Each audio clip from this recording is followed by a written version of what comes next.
Hi guys, I hope you're doing well. Welcome back to The Help. Firstly, I just want to say thank you very much for the support. I really appreciate it. So we are back and we're still talking about children and things that affect children in our communities. So today I just want to talk about our emotional involvement. I said I'm a social worker, by the way, and so one of the fundamental principles in social work is that of controlled emotional involvement. Others call it the limited emotional involvement.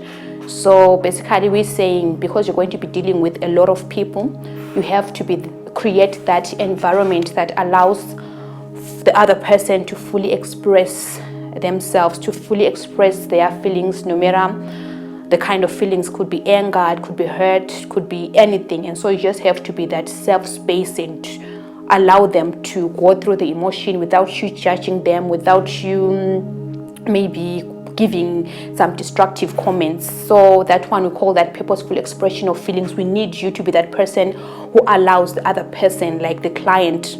If it's in an interview setup, you have to allow the client to fully express themselves. But we're also saying, as you allow them to do that, you have to empathize. Try to put yourself in their shoes. Try to feel what they're going through, see the world through their own lens and understand them.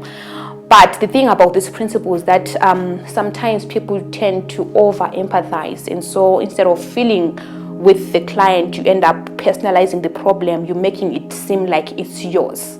So that is the whole aspect around controlled emotional involvement. We're saying, which as much as you're going to be feeling for the client or for the person, feeling with the person, you have to put that line between you and the client, allow them to still own the story, and you help them as they walk through the story. So I've just been thinking lately, looking at our culture, the world that we live in right now. I know Africans, we used to be collectivist in nature, so you'd have the whole families come together, share things, and so children, you just belong to this huge group, and you'd call it family. But now it's more like my families are just moving towards individualism, like it's just me and my husband and my kids, and we're just going to mind that. And when you come to the urban setups, you realize that in your hood you don't even have relatives there. And so I've just been thinking, maybe that's the reason why we have a lot of kids that are going through life challenges, and then you have no one to reach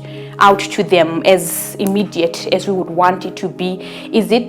Could we say that people are now trying to draw back to their own space? Are people trying to draw lines to say, you know what, I'm not going to overstep my boundaries?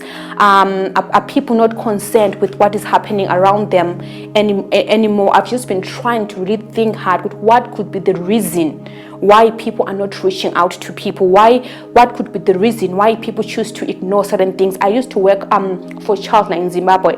I was a call center agent, and you'd receive some calls, and then you'd hear somebody say, so there is this child, they've been here alone, neglected, no parents, or parents are always fighting, and this and that is always going on. And then you'd ask for the time frame, for how long has this been going on? And you hear somebody say 2 months, and you're like, okay, wow.